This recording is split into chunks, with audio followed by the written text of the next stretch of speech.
Friday to the Happy Friday people. All right, so we are here. You already saw the title, Behavior Management. We are going to get into it today. So if you are a teacher, if you are a parent, if you know someone that's a teacher or a parent, go ahead and tag and share now because it is going to be amazing because I have an amazing guest with me today. If you don't know who I am Cherie McGee, Senior Consultant with Try Now Consulting. We assist, Power on. we Bluetooth assist mode. parents who are Bluetooth going selected. through good. We assist teachers and parents who are challenged in their roles with children. So today I have the amazing Dr. Natasha Scott with me. I am not going to talk on and on and on. I'm ready to get into this conversation about behavior management. So I met Dr. Scott this year, actually. Met her earlier this year, and when I met her, I heard her speak, and I was very intrigued her by her story. She has a very amazing story. She has an amazing champion in her life. You're probably going to hear about that today. And so I was just intrigued by her story and also just by Dr. Scott. Once you meet her, you know her and you love her. So we're going to get into it today.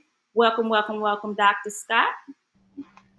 Well, thank you so very much for having me on the Cherie McGee Show, Cherie McGee Show. I Look, love it when people ask me to come on.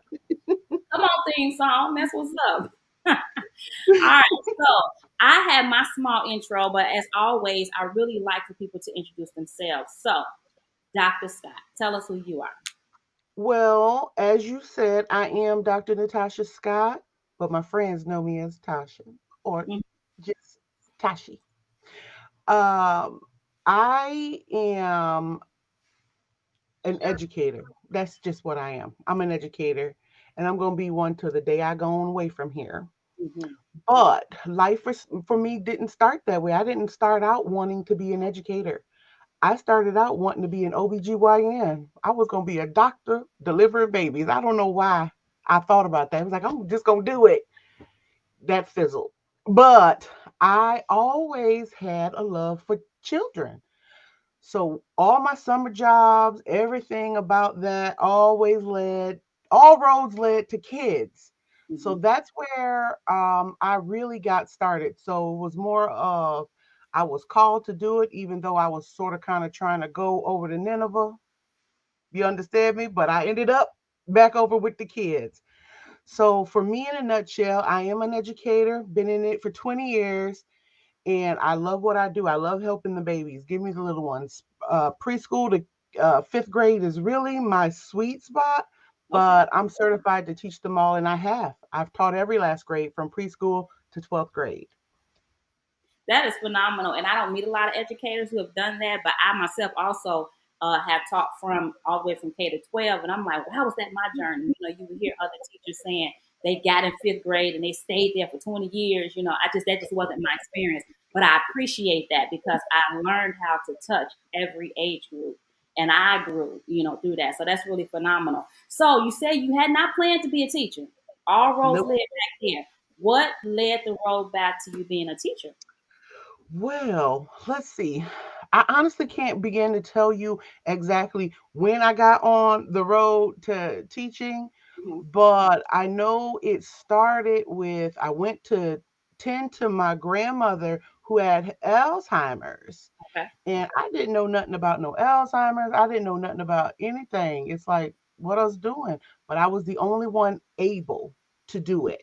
And I went to tend to her, and that led me to, after she went on, God rest her soul, as she went on, I was like, what am I going to do now? I found that I had a knack with the structure. I had a knack with helping the ones that had a little bit more difficulty. Okay. Good night. I had a knack with it to basically make help them to be more successful in the situation that they were currently in. So I said, well, let me go and try this thing. I was already college educated, but it I just didn't think this is where I'm headed. You understand me? So I Mhm. went and became a para. One of my friends said, "Why don't you just try that?" I was like, "Good God, I don't want to be no parent. What is that? What is that?" So I went on ahead and found that I liked it. Not being the parent, but the children and the children who needed me. Hmm. So that led me down the road to becoming certified as an educator. So that I could probably tell you right now on the Cherie McGee show, that's probably where it happened at when I went to take care of Granny. But I went on ahead and became an educator and been an educator ever since. 20 years in the making, in the running. So yep, that's where it started. That's where it started. Thank you, Holy Ghost. That's where it I started. love it. Our stories are so similar because I didn't grow up saying I wanted to be a teacher. I just did not. I kind of fell into a position just like you did as an assistant. I'm like, let me go in here and see what's going on. And that's when it all started. So that is really, really good. So let's get right into behavior management. Let's talk about it. Behavior management. Please share with us, because you already said you have, 20 years of experience. Share with us your experience and your wisdom around behavior management. Oh, let me say this. If you are here, say hello, say hi so we can know who in here with us. All right? Go ahead. Share your wisdom. All right. All right. So behavior management, everybody looks at it a little bit differently. Hence me coming up with changing minds and hearts. It starts with your mind. If your mind in that battle is lost up there, it's lost everywhere. Everybody can see it. So that behavior management part where I started honing my craft with working with children that just couldn't seem to get right Hmm. because I too was a child that was probably put in that boat of a child that couldn't get right. I was Okay. always doing something. I was precocious as a child, but I was smart as a whip, smart and witty. But what ended up happening, for back to your question, I got into the school system and I'm watching what's happening around me, and I'm looking at this child is. Mm, I think there's another way, to get this to happen so that everybody is a little bit more happier here. Yes. And it became a power struggle between the educator and the child. And then I would sit back and be like, ma'am, you're not gonna win that. You're not gonna win that. Both y'all pretty strong mind right now, y'all. And I would sit back and then I would go, I would go over and help the child and be like, okay, we getting ready to use a strategy. Right. Dr. Scott, well, I wasn't Dr. Scott then. I've been Dr. Scott for a while, but Dr. Scott getting ready to help you pull out a strategy. And sure enough, I would get the child to do something that was more palatable than what was happening. And they were still learning and thriving. And after a while, the teachers would come and be like, what was that you did? And I said, well, what I did was I saw what was happening. I Yes. saw that neither one of you were going to back down. And this situation wasn't going to be good for anybody. So I helped the child come up with a different mode of getting their needs met that was less distracting. And that strategy could be, maybe you need to sit on the floor. Well, nobody else sitting on the floor. You better let them sit on the floor. Let them sit on the floor, because it doesn't mean they're not listening any longer. It's just that I need a flexible spot to sit. So I started coming up with different tools and strategies to help children across the board. Mind you, I didn't know really what I was doing. I was learning the profession. I was like, I don't know. I'm, I'm sorry, folks who are watching. If I didn't tell you, I'm a certified special education teacher. That is where my niche is. I teach my little exceptional babies. But anyways, I started putting together these strategies to help children, because this particular kid wasn't the only kid like that. I Hmm. found that there were many kids like that. I was a kid like that. And the atrocities that happened to me because of that could have been detrimental to me. Yeah. But God is all I can tell everybody else. And a mama who cared so much. But that's basically what I have come up with. I've used strategies and methods to help children and educators not pull their hair out and children not tear the room up. It doesn't stop things from happening 100%, but it can be proactive so that everybody is still able to function well. So it just starts with the changing of the mind. You can't be stuck in, well, ain't nobody else doing that. You can't be stuck with, well, what is everybody else going to think if so and so is doing that? You can't be stuck, because once you get stuck there, it's Woo. going to be an uphill battle the rest of the year. Yeah. I agree with that, and I love what you're saying. The buzzword is strategies. What you've been saying, having strategies in place that will work, and being flexible. Like I've known that's the biggest thing when it comes to adults and children, no matter what space I'm in. It could be in families, it can be in churches, it can be in schools, anywhere I've been with adults and children. Usually the biggest problem was somebody was not flexible. They needed to be their way. And like you said, that turned into that power struggle and different things like that. So, can you share another strategy or two? Because we're talking to teachers and parents, so you can come from either side. I also heard you talk about with the behavior management, advocating for your child, how your mom advocated for you when they wanted to label you or put you over here or treat you a certain way. I remember that from your story. And she said, she forced the hand of those who were, supposed to educate you and care for you during the day, and they had to do better. So, can you give some strategies on either end for parents or teachers? So for the school system, so I'm going to talk to you, my educators. Yes. Many of you probably will say, I heard it all before. I heard it all before. Yeah, yeah, yeah. I tried that. How long did you try it? Huh? Oh, I don't think that's gonna work. But did you try it with consistency? I found that in my practice, consistency is key. Consistent in your expectations, consistent in your delivery. That is the road to success. You must be consistent. I am consistent down to a fault in some people's eyes, consistent down to a fault. So in the school system, you got a kiddo, you got a little cherub that can't seem to get right. This joker, oh my goodness, he won't stop talking. He just, oh my God, he just won't stop talking. What is that function? Why is he talking so much? He probably just chatty catty. But how could you incorporate that into a day where he still feels successful and is not punitive? It might be a Johnny on the mic minute. All right, Johnny, 5 minutes before we start, I'm going to give you 5 minutes to chit chat. You can either talk to us or talk to your friend. You got 5 minutes. Then after that, I'm going to need for you to come back to the circle. I'm gonna need for you to talk. And then maybe if there's time at the end of the class, I'll let you get 5 more minutes. But we have to come up with a way that you're not doing it when I'm talking. So when I'm talking, you're not.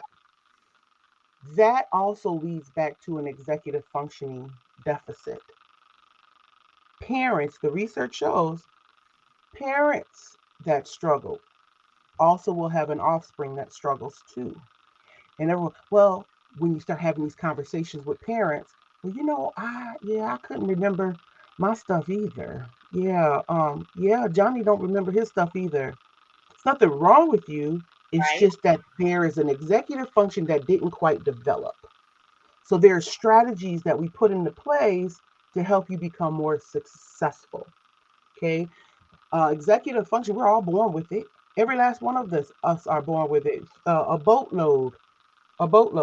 We don't always use all of the neurons that are given to us. They begin to drop off, things begin to develop more. Everybody's got strengths and weaknesses. Mhm. But when you figure out, gosh, I'm always late, we got to start putting a strategy into place, because you don't want to be the late teacher. You don't want to be the late parent. You don't want to be the late kid. You always make me late. We got to put something in place. We got to put something in place once we realize that this is a pattern, because they become patterns. Yes? So, some Yes. other strategies that teachers could use in their classroom It could be you got the kid that can't seem to stay in their seat. You can't stay in your seat to save your life, huh, buddy? That's where that flexible seating comes. Okay, these are your two spots. We're not roaming the room. That's not what us doing. That's not what us doing. But I'm gonna give you two spots that one you choose and one I choose, so that you still got a choice. Okay, so you can either you always want them to sit in their chair. That's what you really want. But maybe you might need to sit on the floor beside your desk. Maybe you might need to sit under your desk. It doesn't stop your ear gate from hearing. Maybe you need to sit in the window. But what you can't do is be walking around the room. You're not going to be at this desk and that desk if that's not what we're doing. Those are the two places. I came up with one. Which one is another one for you? You've already laid the ground rules. We're not walking around the room.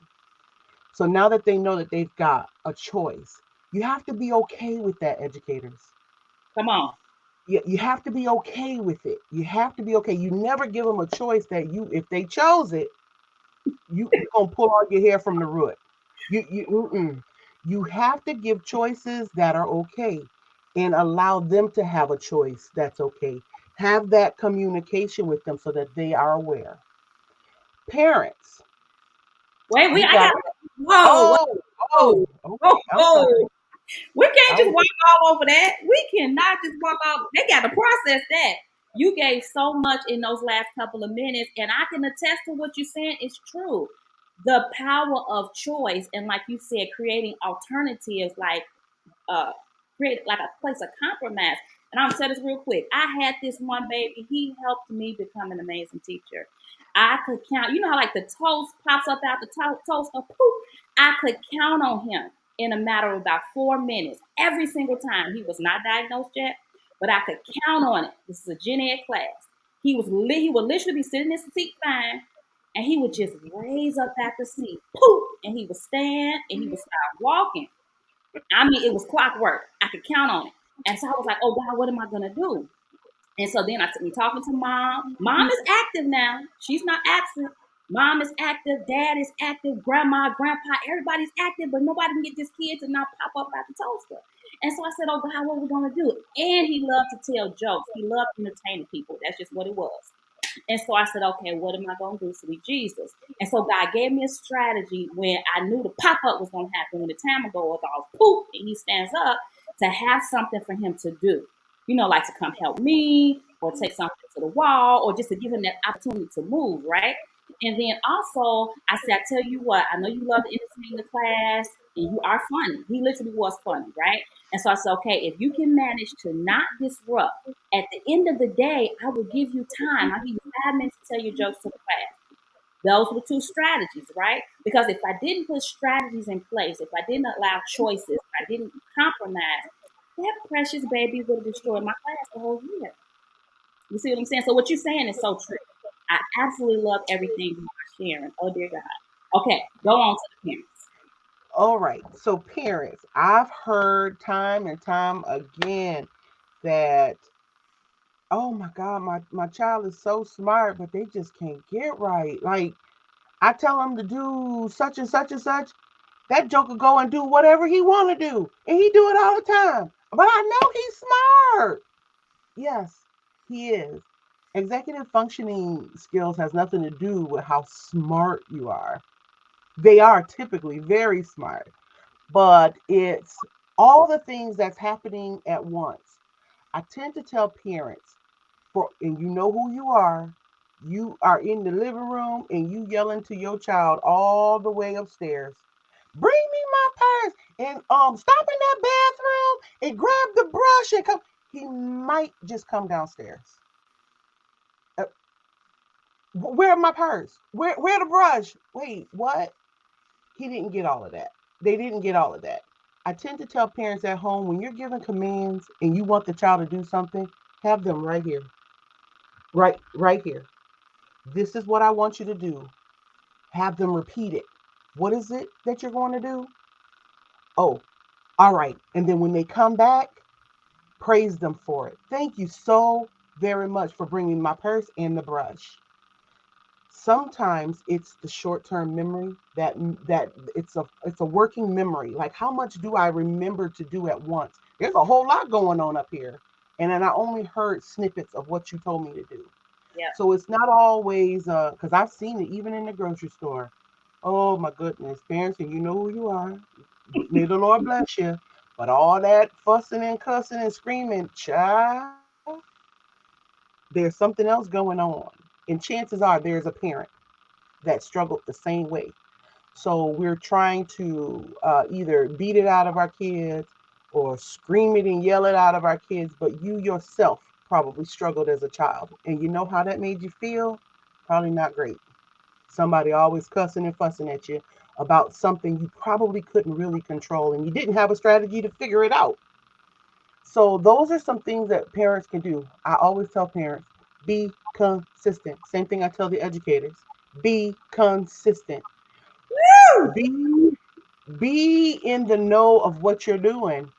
So I get it, time escapes us, but when you're telling your child that struggles with 2 and 3 step directions, get them right here and have them repeat it.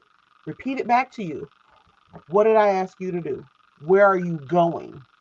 I have kids, the parents say, he does all right with going to the kitchen to to sit to the table, but on his way there, he didn't hit his sister. She always crying. What was the job? Go to the kitchen, sit to the table. He didn't hit his sister who's over at the sink. Why were you at the sink? Like what were you asked to do, friend? Go to the table. He didn't hit the sister and she in there screaming on the floor. Every time that happens, what's happening? Huh? Yes. In his mind, there was a whole story plan. He going to the table, but there's some other things that took place in the middle of that. Mhm. And we always start yelling and screaming. Wah! It's like, oh gee. All right. There's got to be some consequences for that, though. You can't go in there and hit your sister. She didn't even do anything to you. You were supposed to sit at the table, son. Hmm. But I know it gets very, very tough. And I could give you strategies all day, but we must be consistent. That is the common denominator. Be consistent unto unto a fault. That is the key. When someone asks me, "Well, how does it work so well for you?" Because I'm consistent. I'm very consistent. Anybody who's ever worked with me be like, "Whoop, oh my gosh, she too consistent." No, I'm very consistent. Oh, you want perfect? Not at all. Because I'm not perfect. But I'm going to be consistent in what we've already worked out. That's it. That's all. Being consistent in the strategy. Yes. Well, you had a good day today, but no, but what was the consequence for you hitting your sister? You understand me? For no reason, just right upside the head, huh? What's the consequence for that? Well, I can't play with my Nintendo. Yeah, you can't play with the Nintendo, but I definitely commend all the great things you've done, but we can't hit our sister because that is going to grow up to be a societal issue. You just Yes. haul off and hit somebody for whenever you wait a minute, wait a minute. So we can't foster that. The consequence is already in place. When you hit your sister, you just walk up and just whack your sister for no reason, huh? Mm-mm. And it can't be, well, boys will be boys. No, no, that's not what we're doing. That's not what we're doing. You guys weren't even playing. She didn't even see it coming. you know, just right upside the head. Really? So those are the things that you as a family would have to work out. What are Yes. going to be the consequences for these little things that you do that could basically add up to be a big thing later? We got to get that. We got to get a rein on it because I do have scholars that come and it's like, whoa, there's never really been any serious consequences, and outside of if they're coming from home, well, I might get tore up, or I might not, or I might get cussed out, or I might not, or nothing might not happen, and these things are happening. The strategies that I give, that I offer families, are tried and true. They're research based. But then there's also those other things that are out of our locus of control. It Yes. could be a medical situation going on. And then that's when I tell families, stay in tune with the doctor and do not let them just say they'll grow out of it. Yes. I'm sorry. When they gonna grow out of that? He's 15 now. And he's still doing that. Like when? You've been telling me that since birth. Like when they gonna grow out of it? We don't want it to get that far. Advocate for your child. Okay, the strategies, many of us, I mean, I have parents say, I've done it all and I'm very consistent, but there's still something else not connecting. Stay in touch with that doctor. Tell them exactly what's going on. More Yes. and more children are being diagnosed with ADHD. It's not always ADHD, it's some other things that may be going on neurologically. Okay, stay on that doctor's back, especially when you know we've done it all and it's tried and true. That's what I tell families. In the school system, there's only so many things that teachers can tell families. Mm-hmm. But I'm Dr. Scott, the educational consultant. You understand me? Now I'm going to tell parents this is how you advocate for your child. Don't brush it off because what the teacher sees at school, I'm pretty sure you see it at home too. It just look a little different in what the demand is. So those are some things. I know I just said a whole bunch. I know I Woo! just said a whole bunch, but those are some things that I do. Is always stay consistent in whatever you do. Stay consistent. That's your word for today. That's a gospel truth. You said stay consistent. Because you are right. We are given strategies, but sometimes as educators, like teachers and parents, you can just get tired. You be like, I'm tired. I'm tired of being consistent. I'm gonna let that roll today. I'm gonna ignore that behavior today. But the moment that you do that, it is literally like you start the clock over again. Mm-hmm. Right? It's literally like Mm-hmm. This is 3 weeks worth of work.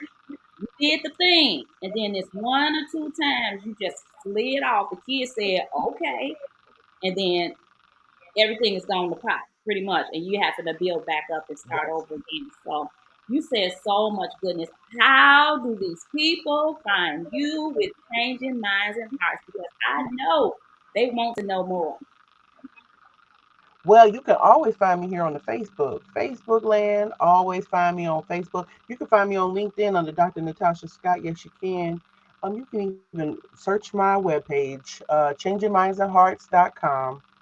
You can find me. I'm here. There's a lot of things that I like to help families with. I'm very helpful by nature. I mean, I will unload so many things for you to be able to tap into in the support services that people can tap into. I know I'm having with one of my friends here, we're going to be doing a seminar, mindset and motion meetup, talking about executive functioning skills and how things progress over time. Sometimes some of our families are trying to uh, make our kiddos do stuff that they're not developmentally ready for yet. Well, I true story, I had one tell me when I was 5, I was carrying the hay barrels in. I was like, really? And you want your little 5-year-old? I, it just took all I had not to just bust out laughing in their face. And I said, really? Yes. I come from a whole line of workers. And I was like, mm, but your little one ain't carrying anything anywhere, right? Yes, I just don't understand. Well, at 5, that's not what we're doing. It's not Right. developmentally appropriate. But I commend you for carrying hay barrels at 5. But good night. But I've been told some stories over time, and then I go back and look at the research, and I say, "Oh, wait a minute, Yeah. that wasn't development. That's not developmentally appropriate. Like what you're trying to do. So there's no need in beating that dead horse, and they're not even cognitively ready to do that yet. Our kids are growing at different rates. They're developing at different rates, and we got to be in tune with what is my child supposed to be able to do at this time that I'm trying to make them do that they might not be developmentally prepared for yet or there. And then this can trickle all the way up to adulthood. Things that should have been, developed by now still is a struggle into adulthood. Yeah. So those are some things to look out for. It, are they developmentally ready for this yet? What I'm trying to make them do? I mean, things done over time should be repetitious and automatic, but there are some things that we're trying to rush right along, and it's like, give them a minute. That's another one. Anybody who works with me, Dr. Scott is the give them a minute teacher, educator. I will say it in a heartbeat. Give them a minute. Give them a minute. I That's right. understand it's really annoying to you. I understand that. But give them a minute and see, because that very thing that you really wanted them to do at 7, they might pick it up at 7.5 or 8. And there's nothing you can do about it now. It's like, whoa, but I taught him at 7. Now he's prepared at 8 or 7.5. All right. So give him a minute and be consistent. Oh, I love it so much. I love it so much. I could sit here with you and talk for the next hour. We're not gonna do it. I probably Yes. will have to have you back. But you all, I'm telling you, I know that Dr. Scott is a well of knowledge and wisdom when it comes to behavior management. Thus, her name, the behavior shaper. So that does not Behavior. mean she's whipping them into shape and tying them to pose and things like that. No, she just has some amazing strategies that are going to help educators and parents. So we're going to end with this.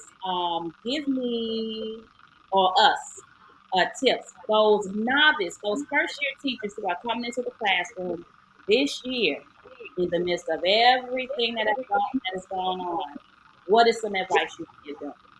So, for brand new teachers entering the classroom, I will tell you, take a moment to build a culture of your room. Nothing is going to thrive in chaos. So, you as the new teacher need to cultivate classroom culture. Okay, this is what we are doing. Put your strategies up and build it with the students. How do you think I want to be treated by you guys? And write it down where they can see it. This works at all levels, from preschool all the way up to 12th grade. How do you think your teacher want to be treated by you? Many of the kids will probably say, kind, nice, love. You're like my mom. Okay, can we put that with kind? Okay, kind. Okay, now how do you want to be treated by me? Come on. Put it up there on that board. Okay, and then get it down to where you got no more than 4 or 5 that you guys are consistently living by. So when the behavior in the classroom don't line up with how you all said and agreed upon as a class, that's a foul. And we're going to have a conversation, you and I, so we can work this thing out. Or maybe you and your classmate, I'm going to sit here and moderate it while we work this thing out. But 4 to 5 steps that you guys live by in your room. Okay. And revisit it often, especially Often. when you notice it starting to hold on, time out, TO. All right, let's revisit. Let's revisit our classroom cultural norms. These are our social norms in our room. This is, and I'm not seeing a lot of kindness happening. We're not here to point out, Johnny, because of you, we got, wait, we're not here to shame any of the kids. Okay. I'm noticing that there's a lot of yelling going on. Oh, that's not being kind to our classroom or classmates. Mhm. Um, you just got in my face and yelled at me. Oh, that's not being respectful to me. You yelling at my face. I said I wanted to be treated with respect. So you're having a conversation. You want them to become we thinkers. Many of our kids are not we thinkers. I'm not thinking about if what I'm doing is really setting you up for failure. I'm not a we thinker yet. And it typically happens around the primary ages where they're not really there. It's just that I know that what I'm doing is satisfying what I need at this moment, not thinking that by me beating on this table is setting you up next to me. I'm not yet a we thinker. And this is how we begin to cultivate that setting. Oh, I noticed that when I'm talking, I start hearing a lot of talking. Mm. I don't feel very respected. It sort of kind of feels like nobody wants to hear what I got to say. And they'll stop and look. That is what you really want as a new teacher. Get those 4 to 5 classroom norms that you all develop together. Have your consequences. So this is fair. Okay, if you take somebody's things, this is going to be fair that we're going to have a kumbaya because now we know that you took it. And now we're going to have a conversation about how it made so and so feel. Have and stick to it. I get it. I don't have enough time in the day. I got to go to the bathroom. That leaves me only 2 minutes for lunch to eat. I don't have, you're going to have to make time because when they know that you care, they tend to do better.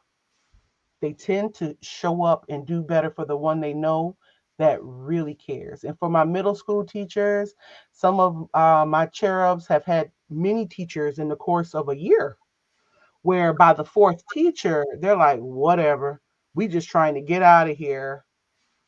Be consistent, set your norms with your class in your room, and just love on your kids. Teach the curriculum, teach your content, and give the kids what they can. I get it. That's a lot. It's like it's just one of me, Mm-hmm. but you will be able to give each kid what they can get, what they need from you when they need it. Okay, I get it. You're going to have to strategize and figure out because we all get those kiddos in our class that they try listen, they try to pressure. They try to pressure. Honey, Johnny done got my pressure up. That's not what you want. You don't want Johnny to have your pressure up every day. That's right. So when you get those norms together as a classroom, and also here's another thing for new teachers: rely on the knowledge in your building. Nobody's an island. Do not go in that room. Hear me, new educator. Do not go in that room and shut that door and leave it shut. Don't do it. You get to talking, and if your team, your grade band team, you're not seeming to get what you need, there's a whole bunch of other teachers in the building. Yes. Maybe you're not clicking. We hope that you would because you guys are all in the same grade band. Tap in on the knowledge that's in that building. Okay. The principals, please don't rely 100% on them. They're there as the educational leaders, yes. But like you, who have a lot of things to get done, they too have an awful lot of things to get done. And they're a lot of times are checking off the list. What did I get done? And it's not really done thoroughly. And unfortunately, many times the new teacher is the one that struggles a bit. And you're sitting in there struggling with that door shut. Child, open that door. Sure. Do not shut that door and lock it with them kids in there, with you and them kids. Don't do it. Tap in. You understand me? Tap in. Reach out. Reach out. Be consistent. Mhm. Seek what you need because they're telling you, as the educator, that you have to give all kids what they need, but don't let that be a sacrifice on your needs. Right. Because at the end of the day, you're the one that's being tasked with their development. If you are not developing, how you gonna help? Baby, how the blind gonna lead the blind? I don't know. But also don't throw away what you've learned over the course of the years. Yeah. Okay, because what you come in with is still great. You have everything you need to do this work that you're doing. You hear me? You hear me? Educator, you hello, you. I'm talking to you. You have everything you need to do that job. There are areas that need to be cultivated. Yes, that's all of us. Do not go in that room and shut the door and don't seek help. You understand me? That's Don't do all I got that. to say about that. Mm-hmm. If they not helped after that, Dr. Scott, I don't know. Because I'm telling you, that biggest thing you said, don't close that door. Because they Don't going to close it. find you lifeless under that desk if you keep closing that door and being Yep. by yourself and trying to figure it out and do not want everybody else in the building to know what we already know, which is Mm-hmm. don't know it all as a novice teacher. You have to build relationships and rely on the people in your building. Okay, so we're gonna get out of here. Oh, that was so good. Last thing, so our veteran teachers. Oh, Jesus. On that list, our veteran teachers, We love baby. teachers. What wisdom would you give them this year in terms of behavior management? What I would tell you is still rely on what you know, but tap into this here new age behavior management, baby. Come You on. you might got to think out the box You understand me? In this age of technology and everything fast, fast, fast, you're going to have to think outside the box. All right, veteran teachers, tap in to what you already know. Seek, don't listen. Don't put ego to the side. Go and ask your colleagues. Matter of fact, some of them, the newer ones that are, a little, maybe a little younger than you, what Yes, you what you doing? Mm, Cause don't be afraid to do that. It does not take away from the wisdom you have. It's just like, baby, honey, I'm about to go out here and collect this retirement, but I'm just trying to hang on. What you using? Baby, you better go and ask them, because I'll do it in a heartbeat. I'll do it yeah, in a heartbeat. That is what you're gonna have to do. Stay hip. Things that we used way back in the day don't necessarily work with these kids today. They're gonna look at you crazy in the face. Like, what is her talking? They might laugh at you, and you know how it is. And depending on where you are on on the moon, child, you might stop. What you laughing at? Yeah, and girl, back.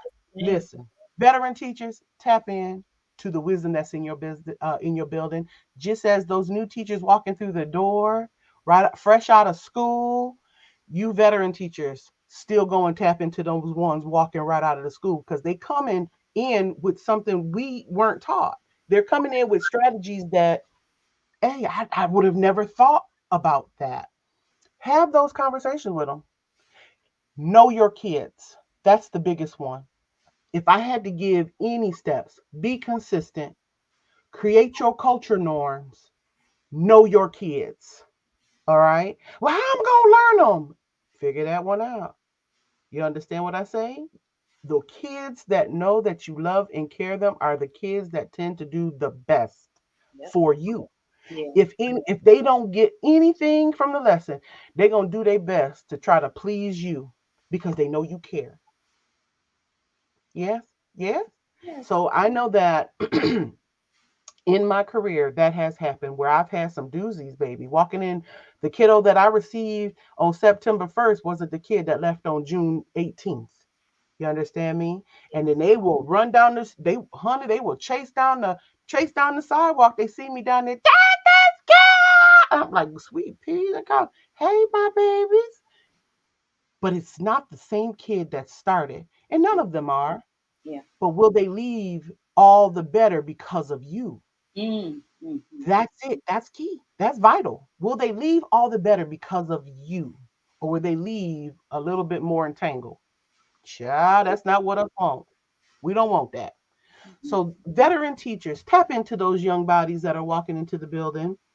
Uh, Ask your kids, talk to them, find out what makes them tick. And it doesn't have to be one to one. You can have a class poll. All right. Would you rather? And Would you take mental note and write it down. Give some thought to it when you do those would you rathers. So you will know when you have that community circle, when you have that. I hope, you know what? I know we've been trying, honey, this is the third closing. I already know we've been trying to go for a minute. But listen, are we having those circles? Are we having that it's time to connect? It could be at the beginning of the day, it could be at the middle of the day, but everybody is so stuck on that curriculum and trying to, but nobody is stopping to check in with nobody else. You got these babies walking in from God knows, from Timbuktu, coming in, and they're trying, they want something, you want something from them, the parents want something from them, everybody wants something from somebody else. Ooh, And nobody's tapping into, what about me? And you might get somebody who'll say, what about you? A whole lot about me. yeah, You understand me? A whole lot about me. What's going on with me? Tap into it. I don't care, 5, 10 minutes a day. Check in with your kids. Find out. You'll be surprised some of the stuff you'll find out in 5 minutes about your kid. And then pencil it in. All good teachers do. They will forego something else. And I'm not telling nobody to forego your contractual duties and obligations, right. but they'll figure out, hey, I heard something. Hey, let's have a discussion. And you might got to pull in some other people. That's all right too.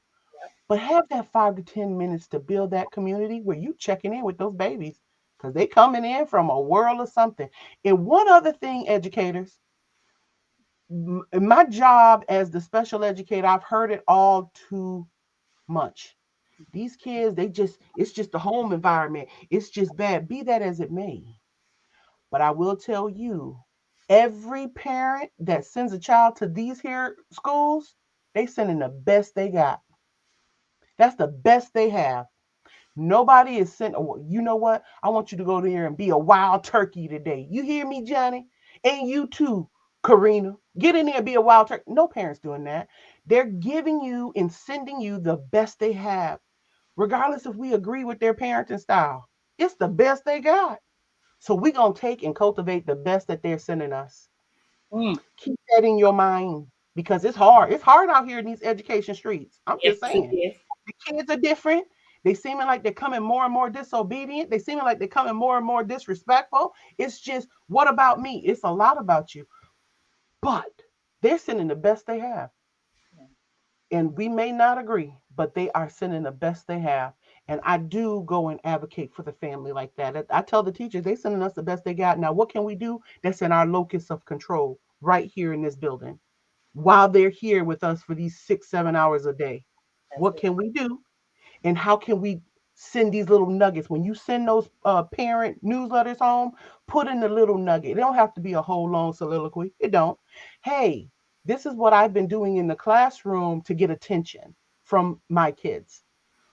Here is something you could try at home to get attention. You ain't got to punch them in the head. Yeah, I done had some kiddos tell me, my so and so, my granny, my mom, my hit me right here. And I was like,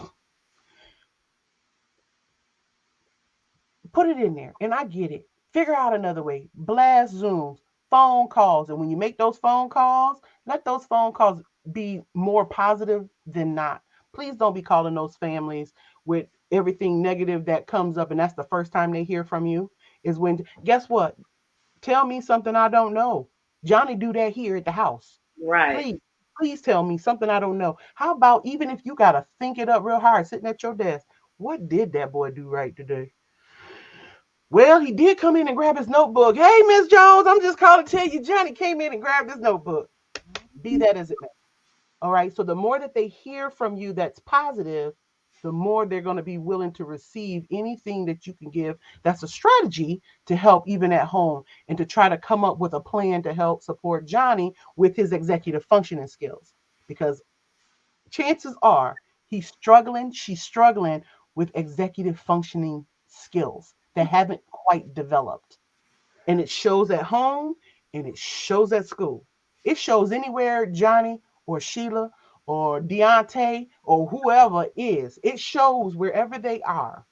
So those are the nuggets that I can leave with our veteran teachers and our new teachers. But no man's an island. It's a community. And don't go in them don't go in them classrooms and shut them doors. Open them up. Matter of fact, come on in. Come on in. It takes a village, in the words of my friend Anika.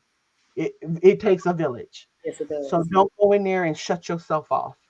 That's all I got to say. All I can say is if you weren't not helped today, I don't know if you can be helped. That's all I'm gonna say. Because the behavior shaper dropped so many gems today. If you did not get if they did not get the live, they need to hit the replay and get comfortable and watch the whole thing. You know, sometimes we go watch a replay and we doing other stuff while it's going. No, y'all share this with every parent, every educator you know. Dr. Scott, we will be partnering again on other platforms because you just have my whole brain in your brain. You just have my whole brain in your brain, and I absolutely love it. So we are gonna end. You know how you at church and you want to stay all night, and I preachers just know say, it. we got to get out of here. We got to I go. I got know to it. let y'all go. I got to let y'all go. So that's what we at. All right, but again, if you want to contact Dr. Scott, changingmindsandhearts.com, you said? Changingmindsandhearts.com. It will. That you And mm-hmm. yep, changingmindsandhearts.com. Excuse me. Or here on Facebook at Changing Minds and Hearts. You can find me on Facebook and you can find me on LinkedIn and on Instagram as the Behavior Shaper. Yes. And you can also, I know you've seen that little thing scrolling the whole time, trynowconsulting.org if you want to learn more about what I do and what we do at Try Now Consulting in terms of assisting teachers and parents in their roles working with children. All right, you all, it has been amazing. My soul is glad. And we're going to end here. Thank you so much, Dr. Scott. Make sure you stay on, okay? Yep. Thank All you for right. having me. You all have a great day.